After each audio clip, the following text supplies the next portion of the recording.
Patrick in Massachusetts, you are on with Noel Casler. Hey, Pat. Hey, Stephanie, Merry Christmas to everybody Thank on you. set. I've got my wife's car, so I'm fortunate enough to have Sirius in the car, so I do enjoy listening to you. But I have a quick difference of opinion if I'm entitled to it. I guess my question that I'd like to ask your guest and to your audience is, well, what happened to the doctrine of not negotiating with hostage takers? And I'm speaking specifically towards, Ms. Griner, who I guess I would like to flip the switch on you when you said that the reason that the right is up in arms is because she's a black lesbian professional basketball player that traded for a known arms dealer that killed Americans. So I guess that... So we should not have gotten an American home. We should not have tried to get an American home of any kind?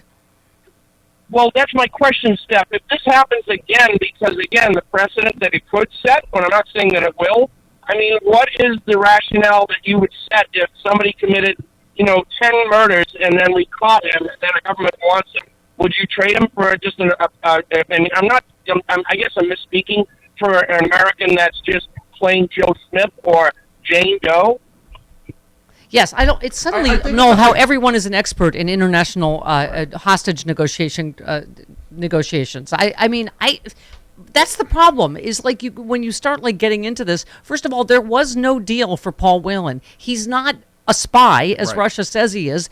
We don't have a spy in our custody except for Donald Trump that we could trade back. So there was no deal. So it's like to kind of go, well, you should have done this and this, or you couldn't have done that. I think the only even the Whelan family said the only deal on the table was to get Brittany home. Right. Yeah. I think America's clear in that we don't pay a ransom for hostages. Right. We never have. But we've done trades like this throughout our history. Yeah. This isn't unprecedented. Well, and also, we're not in the habit of arresting Russians who are here for taking drugs. We're not in the business of doing those kinds of these show trials and putting someone away for no reason for how many years of hard labor. Yeah. That's not what we do. So there's you must laugh at Trump trying to sound tough on Russia, this wouldn't have happened if it's first of all, you didn't get Paul Whelan home. Right. If Putin, you're such a good close personal friend of Putin's.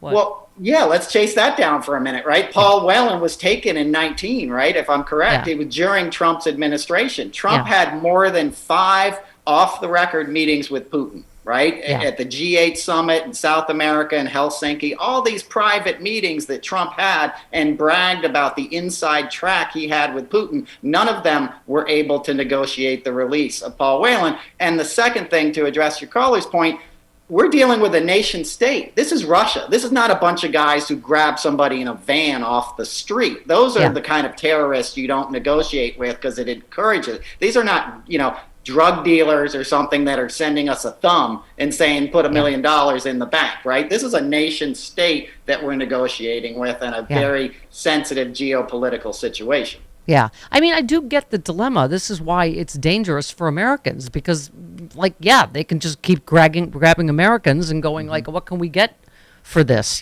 So it is a tough dilemma because, what do you do? I mean, but with Trump, I'm remember he bragged about how close he was to Kim Jong-un. They delivered Otto Warmbier's corpse back to us, basically. Was that a great deal? I mean, he didn't, and we keep talking about the 5,000 Taliban, including the head of the Taliban, who Trump let out for nothing, for nobody, nothing in exchange. Right. Exactly. And in Syria, when he pulled out overnight and left our bases to the Russians, bases that we built with American labor and sweat, that our troops sat out there building. The next day, they were occupied by Russian troops. And we left the Kurds that had fought alongside us to be slaughtered, including women journalists and stuff. It's beyond the pale. But it's an easy knee-jerk thing to say, oh, well, why did they leave the Marine? First of all, he was dishonorably discharged from the Marines. He was going to get out in 10 years anyway. He was 11 years into his sentence or whatever, the guy we traded. It wasn't, there's a lot of other arms dealers out there. I'm not saying it's a pretty trade, but come on. Yeah. Oh, good. Only thing we've ever disagreed with Ted Lieu about, Noel, is he doesn't like kale. No. And we're kale eaters. He said, I'm going to eat some kale salad today and make fun of Marjorie Taylor Greene and watch the video of lots of people, woke people booing Elon Musk at Dave Chappelle's show and work on some climate change legislation and listen to Elton John because freedom and I'm still standing. Okay.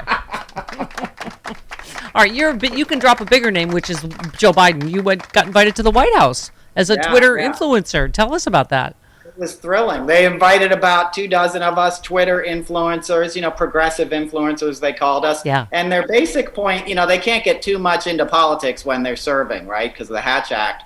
But they wanted us to have the same resources that mainstream media has, right? People get to cover the White House every day. They get printouts from the press room and all that. Yeah. They wanted sort of the new media of social media to have the same access, which I thought was very admirable. Sure. And they put us in a briefing room, and each head of department, the economic guy, the environmental guy, came and told us what they were working on. And I left there not only impressed by the competency of who's working down there, but the quiet sort of accomplishments that they're doing, that they're getting it done. They got their head down and they're getting something done. Yeah. And can I just say the other side is just a hot mess. Opponents of Kevin McCarthy are not backing off their vows to deny him the speakership.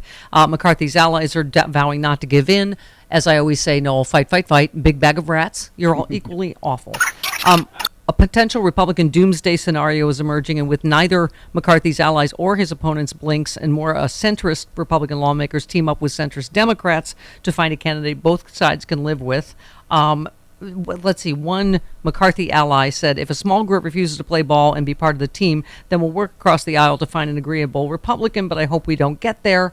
Matt Gaetz said Kevin McCarthy won't have the 218 votes. I think the person who's ultimately going to be the speaker isn't even the candidate yet. Oh, isn't it glorious? That's just a den of thieves, right? It's chaos or competency. Right. That's not how you want Congress to work. You want it to be a well-oiled machine at that level, not bitter infighting, intra-party fighting. It's insane. Yeah. And we were saying like Marjorie Taylor Greene just has to try to out-troll herself every day. And today's Virginia State Delegate Marie March has pre-filed a House bill that would define life as beginning at fertilization, which would also endanger the use of the Plan B, the morning after pill. It could also effectively criminalize in vitro fertilization. They are just in a race to see who can be more extreme and more ridiculous. Yeah. It's a race to the bottom, and it's a theocracy. They're looking for the same sort of extremism that we fought overseas, right? As long as our nation has been around, we were founded on the idea of religious freedom, but also separating it from church and state, and that's not a separation. That's you're imposing your, in my opinion, draconian religious beliefs on us. Right. Right.